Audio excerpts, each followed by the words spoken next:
Good morning. I'm back from Zambia, Africa. Had an incredible time there. It was 36 hours of total travel time on the way back, so a little jet lagged. It's Tuesday and wow, a little spacey in that whole thing. Last Sunday, and when I was preaching in Zambia, I talked about this idea from Matthew chapter 7, of us putting into practice the things that we've heard from Jesus, and that actually stabilizes us in the storms of life, and not putting into practice actually has a destabilizing sort of an impact, then that the storms are going to come. It's not an if, it's a when.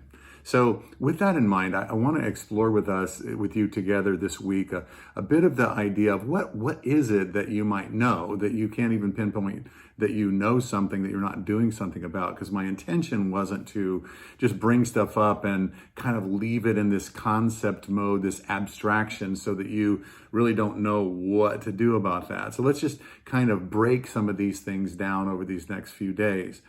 One of the things that I think Jesus has said to us that is really important, that he says, hear and put into practice, is in Matthew chapter 6, where he talks about three different things in cultivating a secret life with God. Cultivating a secret life that's just between you and God, that only God knows what you're doing, and only God is really seeing those things. He talks about fasting, and he talks about giving to the poor, and he talks about prayer.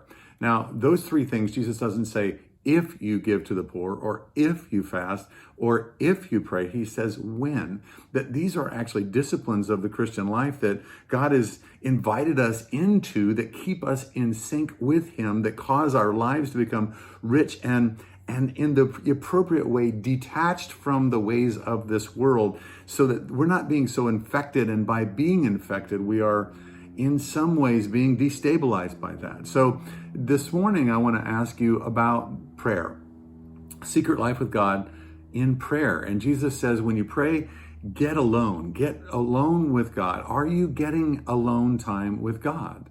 That's one of the big things. Is I think that a lot of times what ends up happening is we trust that everybody else is going to supplement our spiritual diet, and not take the burden of that on ourselves, and schedule time alone with God, and to do that regularly. If I don't have time with my wife, I don't have much of a marriage. I may have a covenant of marriage, but I don't have that relationship, and that relationship isn't enjoyable. It takes investment. Are you investing in alone time with God? So that's our first thing for this week in terms of know and do. Thanks so much for joining me. God bless you.